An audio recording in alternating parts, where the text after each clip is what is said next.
Attorney জেনারেলের কার্যালয়ের সামনে মানববন্ধন করেছেন আইনজীবীদের একাংশ। আওয়ামী লীগ সরকারের আমলে অ্যাটর্নি জেনারেল অফিসে সুবিধাভোগীদের নিয়োগ বাতিলের দাবি জানান তারা।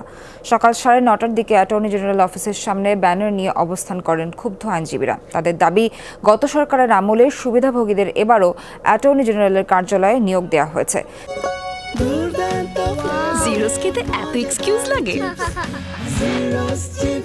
তাদের মধ্যে অনেকেই নিয়োগ পেয়েছেন গুরুত্বপূর্ণ সব পদে। দ্রুত তাদের নিয়োগ বাতিল করে অপসারণের দাবি জানান আইনজীবীরা। সেই সাথে বৈষম্য বিরোধী ছাত্র আন্দোলনের সাথে যেসব আইনজীবী একাত্ম হয়ে কাজ করেছেন, আন্দোলনের শরিক হয়েছেন, তাদের নিয়োগ নিশ্চিতেরও দাবি তোলা হয়। পরে সুপ্রিম কোর্টে চত্বর প্রদক্ষিণ করেন আইনজীবীরা।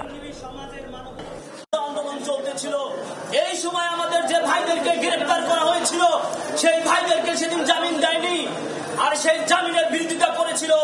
আজকে যারা এজি এবং ডিএজি আওয়ামী লীগ মার্কা নির্বাচিত নিয়োগ পেয়েছে, তারা যারা স্বৈরাচারী সরকারের দোষর, তাদের এই বিরুদ্ধে দাঁড়িয়েছেন কোর্টে। আমরা দেখছি তারা আজকে আবার তাদেরকে পুনর্বাসন করা হচ্ছে অ্যাটর্নি জেনারেল অফিসে।